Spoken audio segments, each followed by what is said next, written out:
सबसे पहले आप ये देखो फ्रिक्शन होता क्या है। ठीक है, फ्रिक्शन क्या होगा, अगर कोई एक सरफेस है और इस सरफेस पर अगर कोई एक बॉडी रखी है,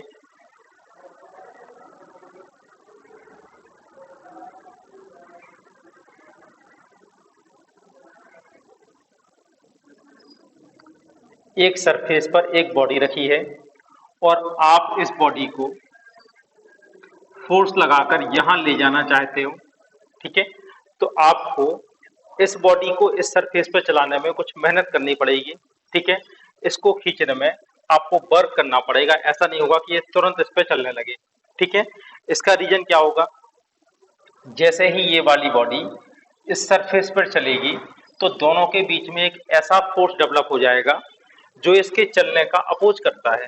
ठीक है, और ये अपोजिंग फोर्स कहाँ लगेगा, ठीक है, जो भी इस बॉडी के चलने की डायरेक्शन है उसके अपोजिट डायरेक्शन में। ठीक है, ये फोर्स कहलाता है फ्रिक्शन फोर्स। और try to slide over a surface, then there is an opposing force develop between two surface which oppose relative motion between two bodies. ठीक है, फ्रिक्शन फोर्स क्या करता है, दो बॉडी के बीच में रिलेटिव मोशन का अपोज करेगा। फिर से एक बात सुन लो बहुत अच्छे से, फ्रिक्शन मोशन का अपोज नहीं करता, फ्रिक्शन का अपोज करता है रिलेटिव मोशन का। ठीक है, तो जब एक बॉडी दूसरी सरफेस पर चलती है या चलने का प्रयास करती है, जरूरी नहीं है कि बॉडी चल रही हो। ठीक है, देखो एक ये सरफेस है, इस सरफेस के ऊपर एक बॉडी रखी है। ठीक है, आपने इसको धक्का दिया, ये लाइट बॉडी है, आप धक्का देके इसको चला सकते हो। ठीक है ना, लेकिन यदि हम आपसे बोलें कि एक कोई बस रखी है, ठीक है, कोई ट्रक रखा है, आप उसको धक्का देके चला रहे हैं, ठीक है, तो आप कोशिश तो कर रहे हो, आप इस दीवार को धक्का दे रहे हैं, ठीक है ना, आपने कोशिश तो की है और ये दीवार नीचे वाली सरफेस पर चलने का प्रयास भी कर रही है लेकिन चल नहीं पा रही। ठीक है, तो फ्रिक्शन के लिए जरूरी नहीं कि एक बॉडी, ठीक है, किसी सरफेस पर चले, चलने का प्रयास भी करे, तब भी इनके बीच में जो अपोजिंग फोर्स होगा उसको हम कहते हैं फ्रिक्शन फोर्स। ठीक है, और इसका काम क्या होगा, दो सरफेस के बीच में होने वाले रिलेटिव मोशन का अपोज करना। ठीक है, यहां तक बात समझ में आ रही कि नहीं आ रही।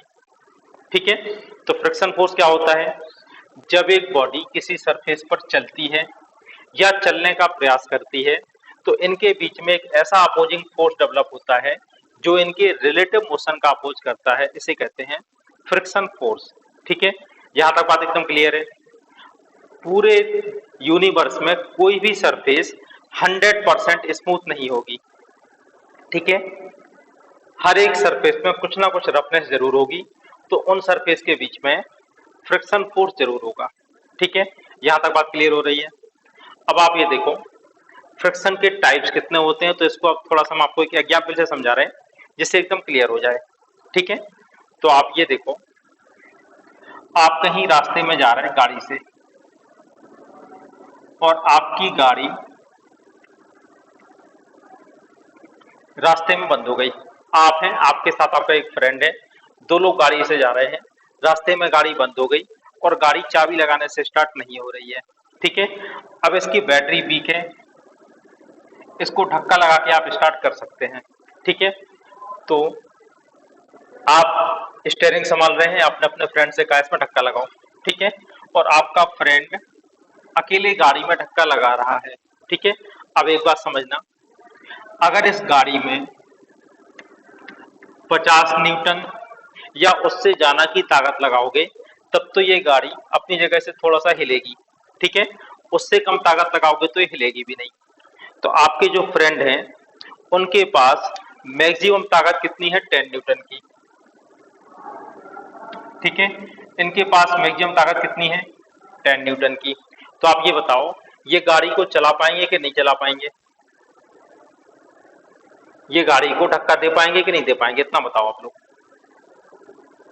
गाड़ी 50 न्यूटन की ताकत से या उससे ज्यादा ताकत लगाओगे तो आगे चली जाएगी। ठीक है, लेकिन आपके फ्रेंड के पास मैक्सिमम ताकत है 10 न्यूटन की, तो क्या होगा, 10 न्यूटन की ताकत से गाड़ी नहीं चलेगी, 10 न्यूटन की ताकत पूरी की पूरी ताकत बेकार हो गई। ठीक है ना, और अगर ताकत आपकी वेस्टेज हो जाती है, जो आप फोर्स लगा रहे थे वो वेस्टेज हो जाता है। इस समय इन दोनों के बीच में जो फोर्स होगा उसे कहते हैं स्टैटिक फ्रिक्शन, ठीक है ना। फ्रिक्शन होता है थ्री टाइप का। कौन कौन है? थ्री टाइप का। फर्स्ट कहलाएगा स्टैटिक फ्रिक्शन, सेकंड कहलाएगा काइनेटिक फ्रिक्शन, इसी को कहते हैं डायनामिक फ्रिक्शन, और थर्ड टाइप का होता है लिमिटिंग फ्रिक्शन, ठीक है। तो सबसे पहले हम लोग देखते हैं स्टैटिक फ्रिक्शन क्या होगा, ठीक है। स्टैटिक फ्रिक्शन क्या होगा? अगर एक बॉडी किसी सरफेस पर चलने का प्रयास करती है, ठीक है, whenever a body try to slide over a surface but body remain stationary, एक बॉडी किसी सरफेस पे चलने का प्रयास करती है लेकिन चल नहीं पाती, ठीक है।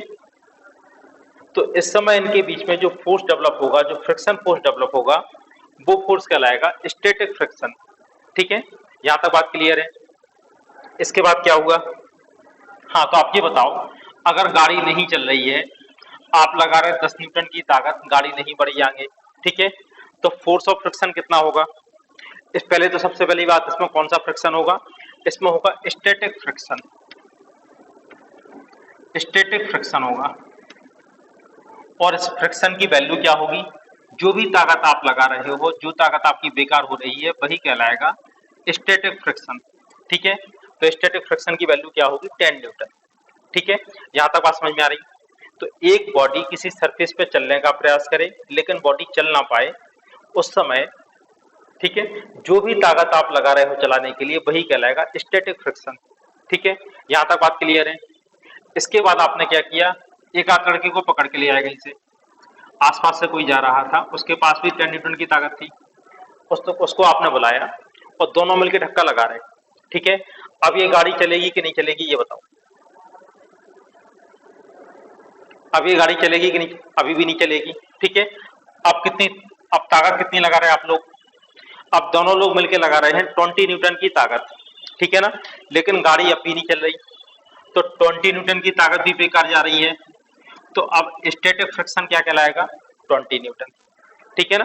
तो स्टैटिक फ्रिक्शन कैसा फ्रिक्शन है, कैसा फोर्स है? वेरिएबल फोर्स, ठीक है ना। 10 न्यूटन की ताकत बेकार हो गई तो 10 न्यूटन कहलाएगा, 20 न्यूटन की ताकत बेकार हो गई तो 20 न्यूटन कहलाएगा स्टैटिक फ्रिक्शन, ठीक है ना। इसके बाद आपने एक कोई पहलवान टाइप का आदमी पकड़ लिया, इसके पास ताकत थी 20 न्यूटन, ठीक है ना। टोटल कितना हो गया? 10 प्लस 10 20 प्लस 20 40। अब गाड़ी चलेगी कि नहीं चलेगी? गाड़ी अभी भी नहीं चल रही, ठीक है ना। तो अब 40 न्यूटन की ताकत बेकार जा रही है, तो अब फोर्स ऑफ फ्रिक्शन क्या कहलाएगा? स्टैटिक फ्रिक्शन क्या कहलाएगा? 40 न्यूटन, ठीक है ना। इसके बाद आपने एक आदमी को और पकड़ा, इसके पास भी 10 न्यूटन की ताकत थी, कुल मिला के हो गए 50 न्यूटन की ताकत, ठीक है ना। अब क्या हो रहा है? गाड़ी थोड़ी थोड़ी आगे पीछे हो रही, ठीक है, गाड़ी जस्ट हिलना शुरू हो गई, आगे नहीं बढ़ी, ठीक है। अब आपकी 50 न्यूटन की ताकत भी बेकार जा रही है, तो ये कहलाएगी स्टैटिक फ्रिक्शन की मैक्सिमम वैल्यू।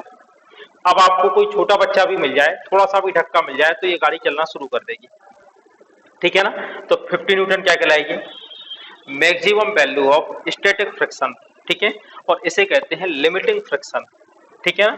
तो maximum value of static friction is called limiting friction. तो फ्रिक्शन कौन कौन से टाइप के हो गए? एक हो गया स्टैटिक फ्रिक्शन, ठीक है, सेकंड हो गया limiting friction. Maximum value of static friction is called limiting friction, ठीक है। इसके बाद आपको एक लड़का और मिल गया, ठीक है ना। अब उसके पास अगर 5 न्यूटन की ताकत भी है, तो आप धक्का दे रहे, गाड़ी आगे बढ़ना शुरू हो जाएगी, ठीक है ना। और उस समय जो फ्रिक्शन आएगा वो क्या कहलाएगा? चलते समय जो फ्रिक्शन आएगा उसे हम क्या बोलेंगे? काइनेटिक फ्रिक्शन, ठीक है ना। बात समझ में आ रही कि नहीं आ रही? तो जब कोई बॉडी रुकी है फोर्स लगाने से, इस समय जो फ्रिक्शन होगा वो कहलाएगा स्टैटिक फ्रिक्शन। स्टैटिक फ्रिक्शन की मैक्सिमम वैल्यू कहलाती है लिमिटिंग फ्रिक्शन, और चलते समय जो फ्रिक्शन आएगा उसे हम बोलते हैं काइनेटिक फ्रिक्शन, ठीक है, या डायनामिक फ्रिक्शन, ठीक है। बात समझ में आ रही कि नहीं आ रही? अब एक बात और, काइनेटिक फ्रिक्शन की वैल्यू लिमिटिंग फ्रिक्शन से हमेशा कम होगी, ठीक है ना। काइनेटिक फ्रिक्शन की वैल्यू हमेशा लिमिटिंग फ्रिक्शन से कम होगी, ठीक है। देखो, अगर आप लोगों ने कभी गाड़ी में धक्का लगाया हो तो एक अनुभव किया होगा, गाड़ी में धक्का लगाते समय सबसे ज्यादा मेहनत करनी पड़ती है गाड़ी को जस्ट हिलाने में। एक बार गाड़ी चलना शुरू हो जाए या कोई भी भारी सामान आपको खिसकाना हो, ठीक है ना। तो सबसे ज्यादा मेहनत आपको करनी पड़ेगी उसको जस्ट हिलाने में। अगर एक बार चलना शुरू हो जाए तो आपको उतनी मेहनत नहीं करनी पड़ती। इसका रीजन क्या है, काइनेटिक फ्रिक्शन की वैल्यू लिमिटिंग फ्रिक्शन से या maximum value of static friction से कम होती है हमेशा, ठीक है ना। और काइनेटिक फ्रिक्शन की वैल्यू कांस्टेंट होगी, ठीक है। बात समझ में आ रही कि नहीं आ रही? तो आपने यहां पर देखा स्टैटिक फ्रिक्शन की वैल्यू किस पर डिपेंड कर रही है, एक्सटर्नल फोर्स पर। जितना हम फोर्स लगा रहे हैं उतनी ही वैल्यू होती है, मतलब स्टैटिक फ्रिक्शन की वैल्यू तो वेरिएबल होगी, ठीक है, लेकिन काइनेटिक फ्रिक्शन की वैल्यू कांस्टेंट होती है। अब मान लो गाड़ी को आप धक्का लगा रहे हैं, आपके पास टोटल ताकत आ गई 60 न्यूटन की, ठीक है ना। 60 न्यूटन की ताकत आपके पास आ गई, ठीक है। तो जब गाड़ी रुकी थी तब आप 50 न्यूटन के फोर्स से भी इस गाड़ी को धक्का नहीं दे पा रहे थे, लेकिन जब गाड़ी चलने लगेगी तो हो सकता है अपोज करने वाला फोर्स हो जाए 45 न्यूटन, ठीक है। अब धक्का कितने भी वैल्यू का लगाओ, 60 का, 70 का, 80 का, चलते समय हमेशा अपोज करेगा 45 न्यूटन। तो ये कहलाएगा काइनेटिक फ्रिक्शन, और काइनेटिक फ्रिक्शन की वैल्यू फिक्स होती है। Graph between external force and friction force. तो आप ये देखो,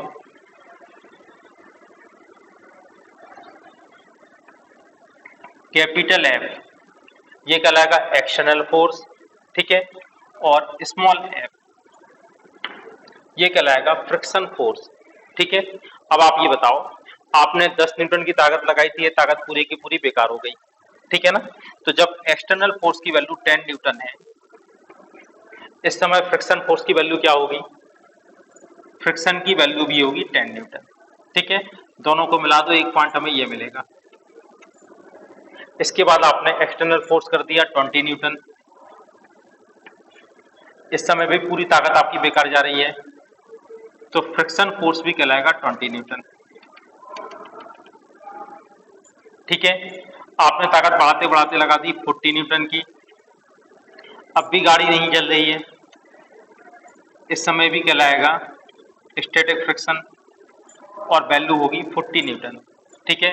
आपने 50 कर दिया, अभी भी गाड़ी नहीं चल रही, अभी भी स्टैटिक फ्रिक्शन होगा 50 न्यूटन का, ठीक है। अब आपने फ्रिक्शन की वैल्यू को बढ़ा के कर, सॉरी, एक्सटर्नल फोर्स की वैल्यू को बढ़ा के कर दिया 60 न्यूटन, अब गाड़ी चलने लगी, ठीक है ना।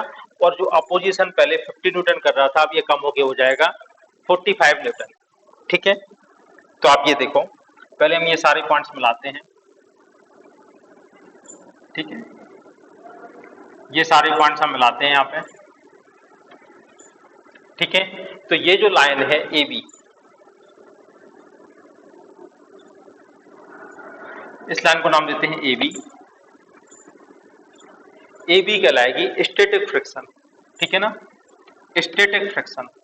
इसके बाद जब गाड़ी चलना शुरू कर देगी, इस समय जो फ्रिक्शन होगा वो कहलाएगा काइनेटिक फ्रिक्शन, सी डी, ठीक है। और पॉइंट बी क्या कहलाएगा, पर्टिकुलर पॉइंट बी को हम लोग बोलेंगे लिमिटिंग फ्रिक्शन, ठीक है। ये ग्राफ समझ में आ रहा है इतना, ठीक है। यहां पर ए से लेके बी तक यह है स्टैटिक फ्रिक्शन। स्टैटिक फ्रिक्शन की वैल्यू वेरिएबल होगी, किस पर डिपेंड करेगी, एक्सटर्नल फोर्स पर, ठीक है ना। बी कहलाएगा लिमिटिंग फ्रिक्शन, और इसके बाद जब गाड़ी चलने लगेगी, इस समय जो अपोज होगा वो कहलाएगा काइनेटिक फ्रिक्शन, ठीक है। यहां तक बात क्लियर है। ये इसका ग्राफ हो गया फ्रिक्शन फोर्स और एक्सटर्नल फोर्स के बीच। जैसे ही फोर्स की वैल्यू आप 50 न्यूटन से ज्यादा लगाओगे, 60, 70, 80, 90 कुछ भी, ठीक है ना, 200 न्यूटन, गाड़ी चलती रहेगी, ठीक है। और चलते समय जो अपोजिशन होगा वो कहलाएगा काइनेटिक फ्रिक्शन। काइनेटिक फ्रिक्शन की वैल्यू फिक्स होगी और इसकी वैल्यू लिमिटिंग फ्रिक्शन से कम होती है, ठीक है ना। तो इसकी वैल्यू कैसी होती है, कांस्टेंट। गाड़ी चलती जा रही है, आपने कुछ भी लगा दिया, 60 लगाया तब भी काइनेटिक फ्रिक्शन कितना आएगा, 45, ठीक है ना। और आगे आपने 70 लगाया, 80 लगाया, 90 लगाया, इस समय काइनेटिक फ्रिक्शन की वैल्यू क्या होगी, 45 फिक्स होगी। केवल एग्जाम्पल के लिए बता रहा है, ऐसा नहीं कि 50, 10 न्यूटन ऐसा ही रहता है, ठीक है ना। काइनेटिक फ्रिक्शन की वैल्यू जो भी होगी वो फिक्स होगी। देखो, अब इसमें कभी कभी ऐसे क्वेश्चन, इवन आईआईटी तक में ऐसे क्वेश्चन आए हैं कि एक 20 किलोग्राम की बॉडी है, ठीक है ना, एक सरफेस पर रखी है, आप इसको 5 न्यूटन के फोर्स लगा के खींचना चाहते हो, लेकिन बॉडी अपनी जगह से हिल नहीं रही, ठीक है ना, body remain stationery, find value of friction force, ठीक है। इन दोनों के बीच में लगने वाले फ्रिक्शन फोर्स की वैल्यू क्या होगी, या फिर ऐसा भी कह सकते हैं, find value of static force between two surface, ठीक है। आप बताओ कितना आना चाहिए, फ्रिक्शन फोर्स की वैल्यू क्या होगी इस समय।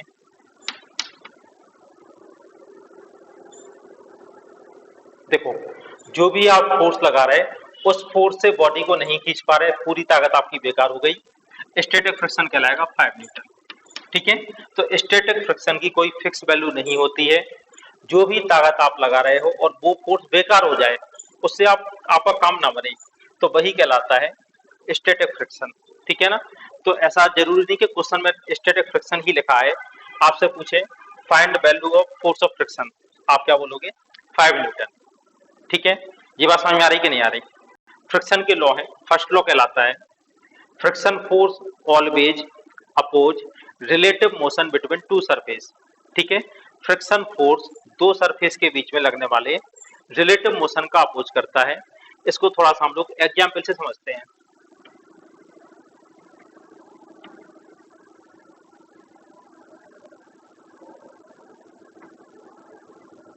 ठीक है, कुछ बॉडी हमें दिखाई दे रही, ये रोड है, ठीक है, इनके मास है m1 m2 m3, ठीक है।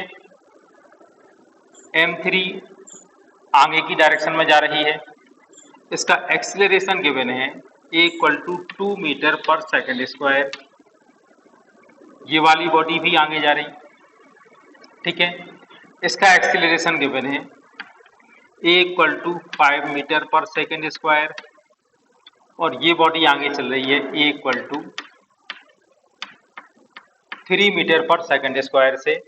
Find direction of friction force in each body, ठीक है, सारी बॉडी में आपको फ्रिक्शन की डायरेक्शन फाइंड करनी है, ठीक है। यहाँ पर हम सिर्फ डायरेक्शन की बात कर रहे हैं, वैल्यू की कोई बात नहीं हो रही, ठीक है।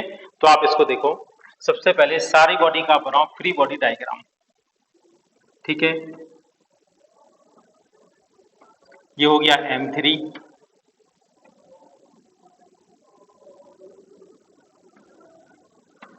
m2,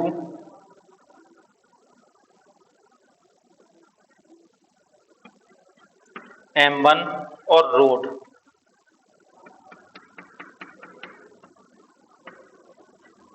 ठीक है। यहां तक बात क्लियर समझ में आ रही है। ये हमने चारों बॉडी के बना दिए free body diagram including road, ठीक है। अब हम देखते हैं किसके चलने की डायरेक्शन कौन सी है। चलो, सबसे पहले आप m3 को देखो, m3 जा रही है फॉरवर्ड डायरेक्शन में 2 मीटर पर सेकंड स्क्वायर से, ठीक है।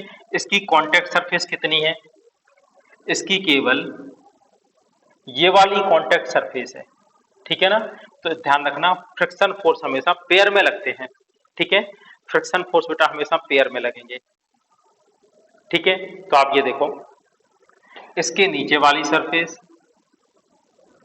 m3 के नीचे वाली सरफेस और m2 के ऊपर वाली सरफेस, ये दोनों पेयर में लगेंगे। इन दोनों में फ्रिक्शन फोर्स की वैल्यू इक्वल ऑपोजिट होगी हमेशा, ठीक है। हाँ, अब आप m3 में देखो, m3 के चलने की टेंडेंसी कहां पर है, ठीक है ना, हमें देखना। देखो, हम आपको फिर से बता दें, friction always oppose relative motion, ये मोशन का अपोज नहीं करेगा, ठीक है। देखो, रिलेटिव मोशन क्या कहलाता है, जैसे हम आपसे बोले कि आपके घर में पर मंथ 5 लाख रुपया महीने आते हैं, ठीक है। अब आप अमीर हो कि गरीब हो, ये बताओ। किसी स्टूडेंट के घर में 5 लाख रुपए पर मंथ आते हैं, तो ये अमीर है कि गरीब है, क्या होना चाहिए आपके हिसाब से, अमीर है, ठीक है। अब ये चले गए अंबानी जी के पास, ठीक है, और उनको बताया कि हम 5 लाख रुपए पर मंथ कमाते हैं, उन्होंने बताया कि हम 5 करोड़ रुपया पर मिनट कमाते हैं, ठीक है, ये कमाते हैं 5 लाख पर मंथ और ये 5 करोड़ पर मिनट। अब बताओ ये अमीर है कि गरीब है? ए और बी। चलो ए हो गए अंबानी जी, ठीक है, और ये हो गए बी। इनको 5 लाख पर मंथ मिलते हैं और इनको 5 करोड़ पर मिनट। अब बी कैसे हो गए, अमीर हो गए कि गरीब हो गए? अब आप कहोगे सर ये तो बहुत गरीब है, ठीक है, तो एक बात है, अमीरी और गरीबी, ठीक है ना, एक रिलेटिव टर्म है, ठीक है, ऐसा कोई फिक्स नहीं होगा कि ये आदमी अमीर है या अमीरी और गरीबी एक रिलेटिव टर्म है, कोई एब्सोल्यूट टर्म नहीं होते हैं, ठीक है ना। आपसे पूछा जाए आपके इंटेलिजेंट हो कि आप गरीब कि आप वीक हो, ठीक है, आपके 90% मार्क्स हैं, ठीक है, और आपसे कहा जाए कि आप इंटेलिजेंट हो कि वीक हो, तो इंटेलिजेंसी और वीकनेस दोनों कैसी बातें हैं, रिलेटिव टर्म, ठीक है। अगर 90% वाले स्टूडेंट का 98% वाले स्टूडेंट से कंपैरिजन किया जाए तो ये कैसे गधे हो गए इनके कंपैरिजन में, ठीक है ना। और अगर हम 70% वाले बच्चे से इनका कंपैरिजन करें तो इंटेलिजेंट हो गए, ठीक है। तो बात समझ में आ रही, ये कहलाते हैं रिलेटिव टर्म, ठीक है, यहां तक बात क्लियर है। तो ऐसे ही आप ये देखो, देखने में हमें ऐसा लग रहा, हमें दिखाई क्या दे रहा है कि ये 2 मीटर पर सेकेंड स्क्वायर से आगे जा रहा है, लेकिन उसके नीचे वाले को भी देखो, ठीक है, M2 कैसे जा रहा है 5 मीटर पर सेकेंड स्क्वायर से आगे, तो M3 और M2 में कौन जाना आगे जा रहा है, ये बताओ। M2 और M2 जाना आगे जा रहा है, ठीक है ना, तो M2 की डायरेक्शन कहलाएगी आगे बढ़ने की फॉरवर्ड डायरेक्शन। M2 आगे जाएगा तो M3 पीछे जा रहा होगा इनके कंपैरिजन में, ठीक है। देखने में लग रहा है दोनों आगे, लेकिन M3 कहां जा रहा है एक्चुअल में, पीछे। आ रही बात समझ में कि नहीं आ रही, ठीक है। और अगर M3 पीछे जाएगा तो फ्रिक्शन कहां लगेगा इसमें, आगे की ओर। फ्रिक्शन रिलेटिव मोशन का अपोज करेगा, इन दोनों के बीच में लगने वाला फ्रिक्शन है F1, ठीक है। अब M2 कहां जा रहे हैं, M2 जा रहे थे आगे, तो फ्रिक्शन कहां लगेगा इसमें, पीछे। इसकी वैल्यू भी होगी F1। दोनों में इक्वल एंड अपोजिट फ्रिक्शन लगेगा, फ्रिक्शन हमेशा पेयर में लगता है। ये बात समझ में आ रही कि नहीं आ रही, फ्रिक्शन की डायरेक्शन, ठीक है, F1 और अपोजिट डायरेक्शन में, ठीक है। ये बात बिल्कुल क्लियर हो तो बताओ।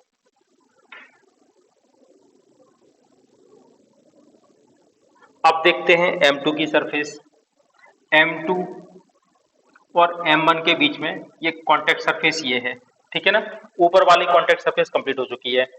M2 जा रहे हैं 5 मीटर पर सेकेंड स्क्वायर से आगे, M1 जा रहे हैं 3 मीटर पर सेकेंड स्क्वायर से आगे। जाना आगे कौन जा रहा है, M2 और M1 में। M2 जा रहे हैं 5 से आगे, मतलब M2 जाएंगे आगे तो M1 कहलाएंगे पीछे, ठीक है ना। तो M2 में फोर्स ऑफ फ्रिक्शन कहाँ लगेगा, ठीक है, अगर ये आगे जा रहे होंगे तो M2 में फोर्स ऑफ फ्रिक्शन लगेगा पीछे। इसको नाम देते हैं F2, ठीक है, तो इसमें भी हो जाएगा F2, हमेशा पेयर में, ठीक है। बात समझ में आ रही कि नहीं आ रही, देखो। अब हम बात करते हैं M1 की और, ठीक है, M1 M2 की। तो M2 कहाँ जा रहा है, ये 5 से आगे जा रहा है, तो इसके कंपेरिजन में ये पीछे जा रहा है, आगे जाएगा तो फ्रिक्शन लगेगा पीछे, इसमें फ्रिक्शन की डायरेक्शन होगी आगे, ठीक है।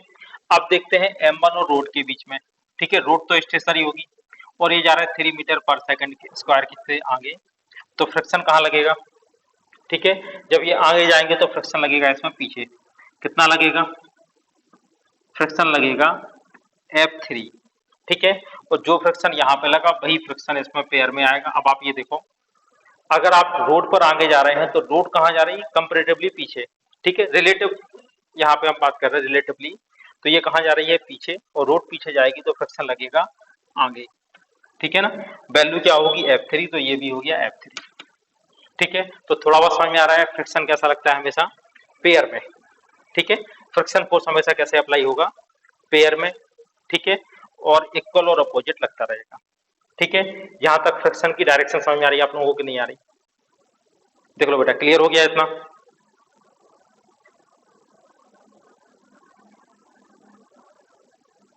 ठीक है, अब आप ये देखो, तो इसका ये फर्स्ट लॉ हो गया, friction force always oppose relative motion between two surface. Second है force of friction is always proportional to normal reaction. ठीक है, देखो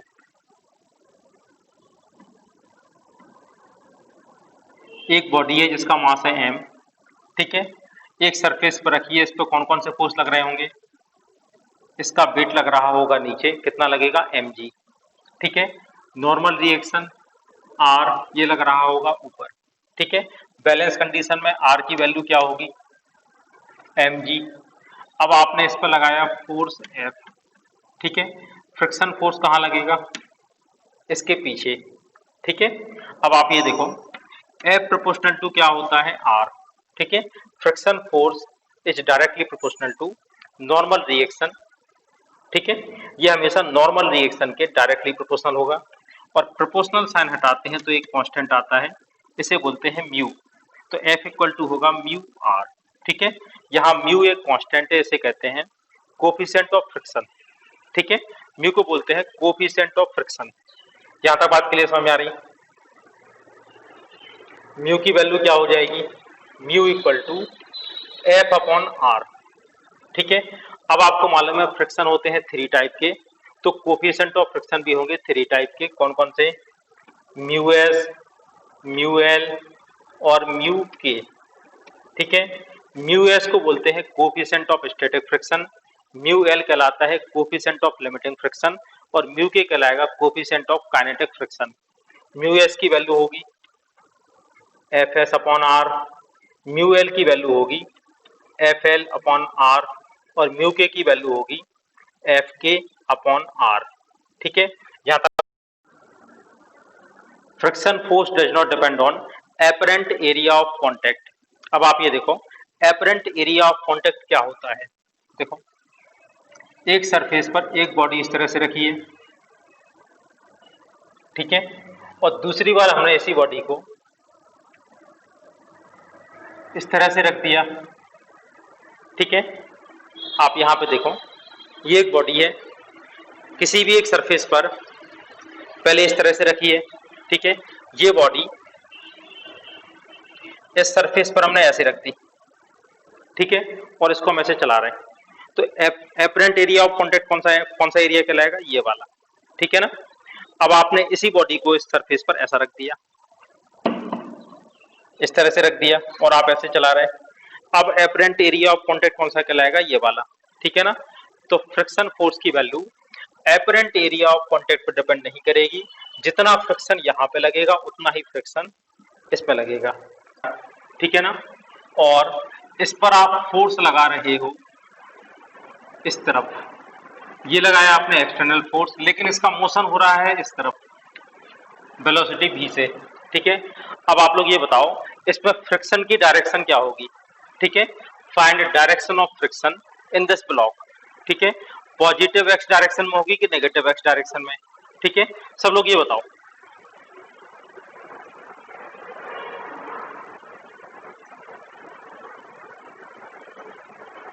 नेगेटिव एक्स डायरेक्शन में, देखो बात समझना, ये ब्लॉक कौन सी डायरेक्शन में चल रहा है, ये ब्लॉक जा रहा है इस तरफ, ठीक है ना।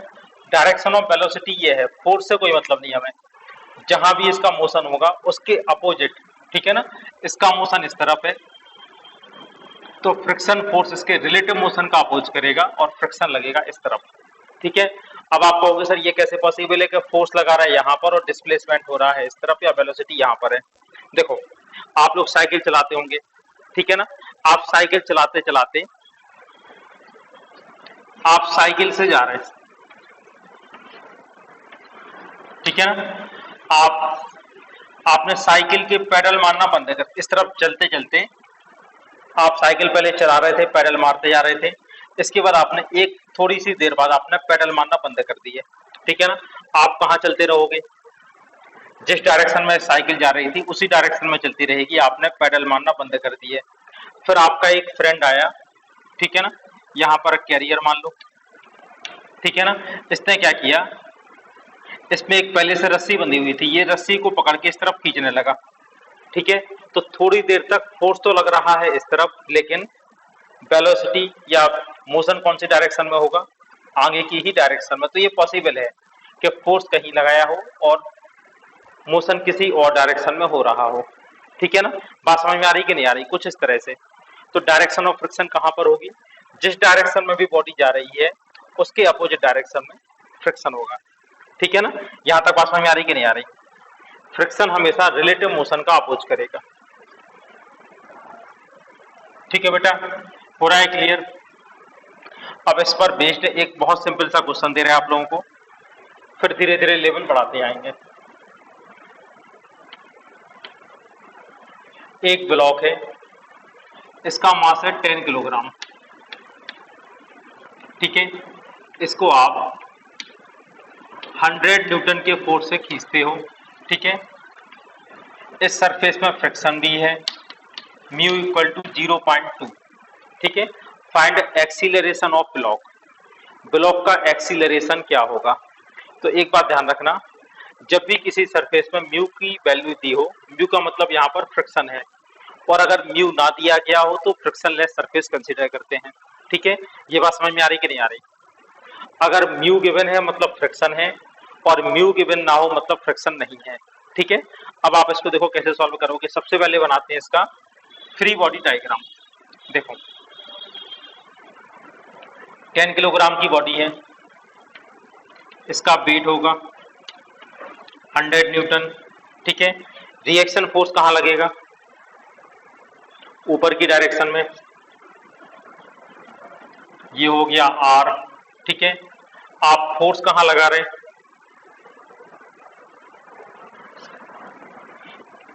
इसी डायरेक्शन में 100 न्यूटन का फोर्स लगा रहे हैं। ठीक है ना, इन दोनों सरफेस के बीच में एक कांटेक्ट सरफेस है, यहाँ पर एक फ्रिक्शन फोर्स डेवलप हो जाएगा, और फ्रिक्शन फोर्स की डायरेक्शन क्या होगी? इसके अपोजिट, एफ। ठीक है, एफ की वैल्यू क्या होती है? F equal to mu into r. ठीक है, बात समझ में आ रही? एफ की वैल्यू होगी म्यू इंटू आर। आर की वैल्यू किसके इक्वल होगी? आर इक्वल टू होगा 100। ठीक है, एफ की वैल्यू क्या होगी? म्यू। म्यू की वैल्यू कितनी है? म्यू की वैल्यू है 0.2। आर की वैल्यू क्या होगी? 100। ठीक है ना, इससे एफ इक्वल टू कितना आ जाएगा? 20 न्यूटन। ठीक है, आगे ले जाने वाला फोर्स है 100 न्यूटन, पीछे से जो फोर्स इसको पकड़ रहा है या इसका अपोज कर रहा है, ये कितना फोर्स है? 20 न्यूटन। इक्वेशन क्या बनेगी? 100 minus 20 equal to M A, 10 into A. ठीक है, कितना आ जाएगा? 80 equal to 10 A equal to 8 metre per second square. ठीक है, ये इसका एक्सीलरेशन होगा। बात समझ में आ रही बेटा कि नहीं आ रही?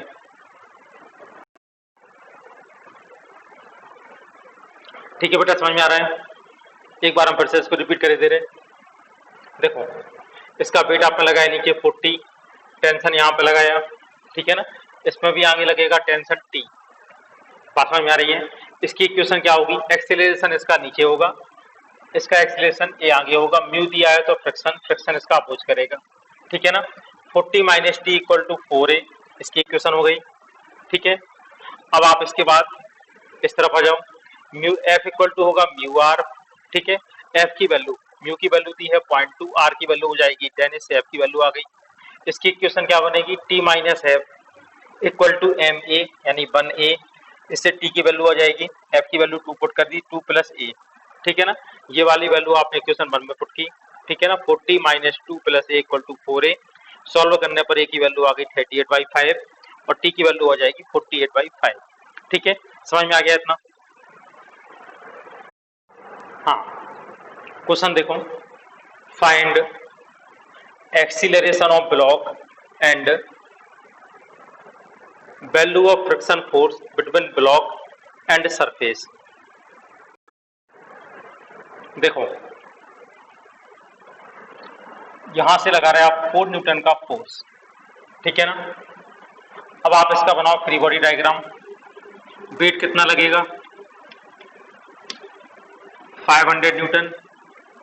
रिएक्शन फोर्स ऊपर लगेगा, आगे इसको खींच रहे हो, फ्रिक्शन इसके अपोजिट डायरेक्शन में लगेगा। आपको फार्मूला मालूम है, F इक्वल टू होता है म्यू आर। ठीक है, म्यू की वैल्यू गिवन है 0.8, आर की वैल्यू क्या हो जाएगी 500। ठीक है ना, ये कितना आ जाएगा 400 न्यूटन। कुछ लोग बोलेंगे सर 400 न्यूटन फ्रिक्शन है। ठीक है, अगर 400 न्यूटन फ्रिक्शन आपके हिसाब से है तो इसको तो अपने आप पीछे चले जाना चाहिए। अब आप थोड़ा सा एक प्रैक्टिकल सिचुएशन कंसीडर करो। आप किसी गाड़ी में धक्का लगा रहे हैं, ठीक है ना, आप एक ट्रक में धक्का लगा रहे हैं, एक बहुत बड़ा ट्रक है, ठीक है, इस ट्रक में आप अकेले धक्का लगा रहे हैं। ठीक है, तो धक्का लगाने की सिर्फ दो पॉसिबिलिटी हैं। आप अगर इसको धक्का लगाओगे, प्लेन सरफेस है, तो या तो आपने इतनी ताकत लगा दी कि इसके जो लिमिटिंग फ्रिक्शन है उसको ओवरकम करके आप इसको आगे की ओर धक्का लगा सको, या फिर दूसरी पॉसिबिलिटी ये है कि आप इसको धक्का लगाते रहोगे, ये कहीं नहीं जाएगा। ठीक है, हम दीवार को धक्का लगा रहे हैं, ठीक है ना, ये दीवार कहाँ जा रही, कहीं नहीं जा रही। इसका मतलब ये थोड़ी है कि हमने यहाँ से धक्का लगाया तो दीवार हमें पीछे की ओर धक्का दे दे। ठीक है, तो आप ये देखो,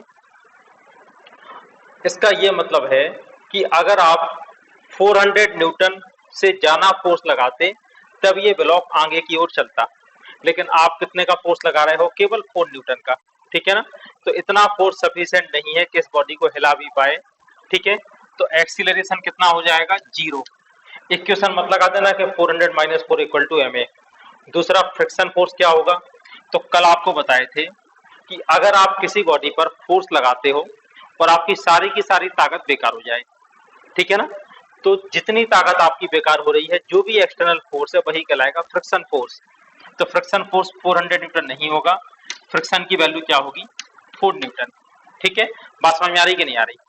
जो ताकत आप लगा रहे हो, बॉडी नहीं चल रही, ठीक है ना, तो आपकी ताकत बेकार जा रही है, आपका फोर्स बेकार जा रहा है। जितना फोर्स आपका बेकार हो गया वही कहलाएगा फ्रिक्शन फोर्स।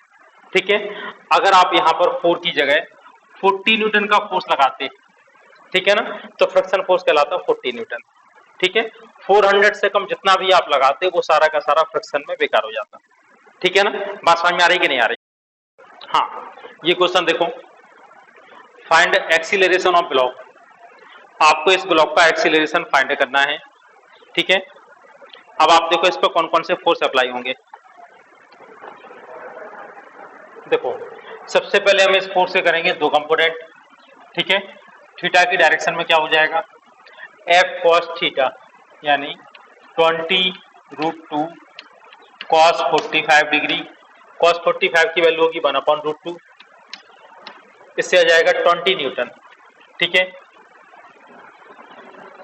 ऊपर वाला क्या होगा, 20√2 साइन 45 डिग्री।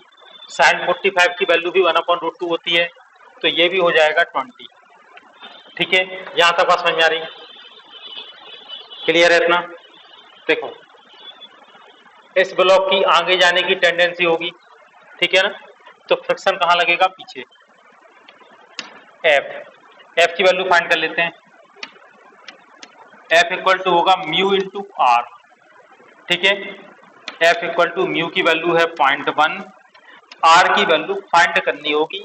ठीक है, इसमें एम जी की इक्वल नहीं होगी, क्यों नहीं होगी, ये देखो, इसका फ्री बॉडी बनाओ, वेट कहां लगेगा, इसका वेट लगेगा नीचे, कितना लगेगा, mg, यानी हो गया 20।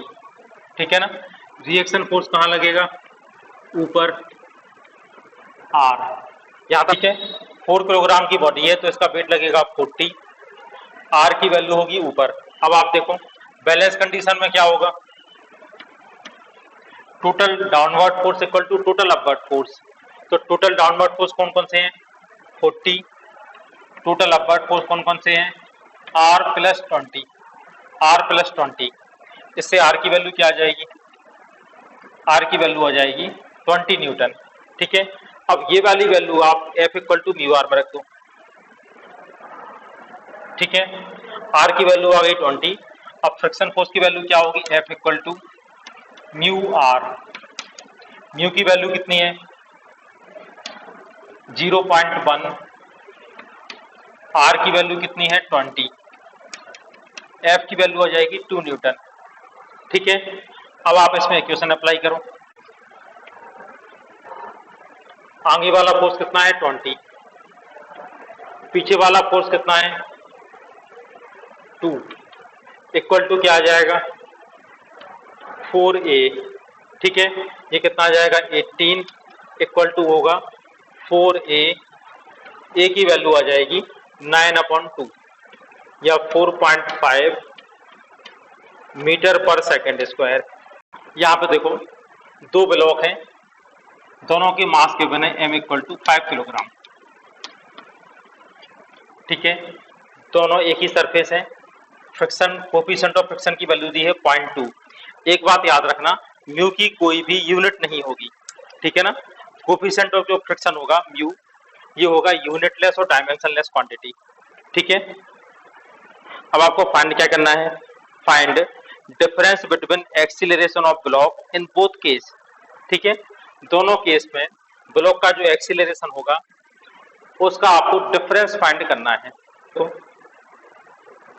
देखो एफ के दो कंपोनेंट करते हैं, ये 20 है, थीटा की डायरेक्शन में हो जाएगा एफ कॉस 30 डिग्री। ठीक है ना, कॉस 30 की वैल्यू होगी √3/2, तो 20 √3/2। ठीक है, बात समझ में आ रही है। और नीचे क्या होगा एफ साइन 30। ठीक है, यानी f/2 ये हो जाएगा 10। यहां तक बात क्लियर है। अब आप ये देखो, इसके अलावा इसमें एक और फोर्स लगेगा, इसका वेट। ठीक है, वेट कितना होगा 5 किलोग्राम है, तो वेट हो जाएगा 50। ठीक है, रिएक्शन फोर्स कहां लगेगा ऊपर, फ्रिक्शन फोर्स कहां लगेगा इसके अपोजिट डायरेक्शन में। ठीक है, अब आप ये देखो आर की वैल्यू किसके इक्वल होगी, आर इक्वल टू हो जाएगा 60, 50 + 10 = 60 न्यूटन। ठीक है ना, एफ इक्वल टू क्या आता है म्यू आर, म्यू की वैल्यू गिवन है 0.2, आर की वैल्यू क्या हो जाएगी, आर की वैल्यू हो जाएगी 60, इससे एफ की वैल्यू कितनी आएगी 12 न्यूटन। ठीक है, अब आप इसकी इक्वेशन लगाओ। ठीक है, आगे वाला फोर्स माइनस पीछे वाला force equal to ma, 20 √3/2 minus f, f की वैल्यू है 12, इक्वल टू आ जाएगा 5a। इसके एक्सीलरेशन को a1 लिख लें। ठीक है, ये हो जाएगा 5a1। इसको आप सॉल्व करेंगे तो कितना आ जाएगा, a1 की वैल्यू कितनी आएगी, 5 का नीचे आप डिवाइड कर दो, तो इससे a1 की वैल्यू आएगी, 5 का आपने डिवाइड किया, ये कैंसिल हो गया, 2√3 माइनस 12/5। ठीक है, 12/5 कितना आ जाएगा 2.4। ठीक है, ये हो गया एक्सीलरेशन a1। अब हमें फाइंड करना है a2। ठीक है, जल्दी से इसका फ्री बॉडी बनाते हैं।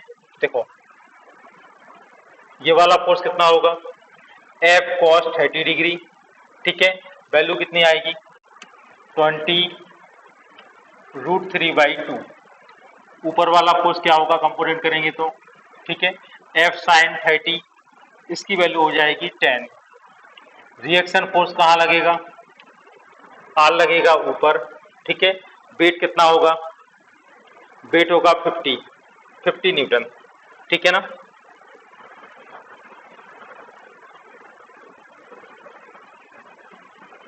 वेट होगा 50 और फ्रिक्शन फोर्स कितना होगा, इसके अपोजिट डायरेक्शन में होगा, वैल्यू क्या होगी। ठीक है, फ्रिक्शन की वैल्यू देखते हैं, F इक्वल टू होता है म्यू आर। ठीक है, म्यू की वैल्यू कितनी है, म्यू की वैल्यू है 0.2। अब आप आर की वैल्यू कैसे फाइंड करेंगे, कितनी होगी, r प्लस 10 इक्वल टू 50, तो r इक्वल टू हो जाएगा 40, ठीक है ना। इस केस में r की वैल्यू होगी 40। कैसे फाइंड किया, r plus 10 equal to 50, r equal to हो जाएगा 40, ठीक है। f की वैल्यू क्या होगी, 8 न्यूटन, ठीक है। अब आप यहाँ पे इक्वेशन अप्लाई करो, 20√3/2 माइनस 8 इक्वल टू क्या आएगा, इक्वल टू MA 5A2 लिख लें, ठीक है। अब इसको सॉल्व करो, 5 का आपने डिवाइड कर दिया तो ये हो जाएगा 10, ये आ जाएगा 2√3 माइनस 8/5 इक्वल टू आ गया A2, ठीक है। अब आप A1 और A2 की वैल्यू आपको मालूम है, दोनों का डिफरेंस फाइंड कर सकते हैं, ठीक है। तो A1 माइनस A2 की वैल्यू क्या होगी, A1 की वैल्यू ये लिख दो 2√3 माइनस 2.4 माइनस A2 की वैल्यू क्या होगी 2√3, 8/5 कितना आ जाएगा, माइनस 1.6, ठीक है। 2√3 से 2√3 कैंसिल हो जाएगा, 2.4, ठीक है। ये अपन ने उल्टा लिख दिया यार, A2 की वैल्यू बड़ी होगी तो A2 माइनस A1 करना था, चलो हम बाद में इसको लिखे दे रहे, माइनस करके लिखे दे रहे, ठीक है। तो ये वैल्यू कितनी आएगी, A1 माइनस A2 कितना आ जाएगा, माइनस 0.8। इसका मतलब है A2 माइनस A1 की वैल्यू क्या होगी, 0.8 मीटर पर सेकंड स्क्वायर, ठीक है। ये इसका आंसर होगा।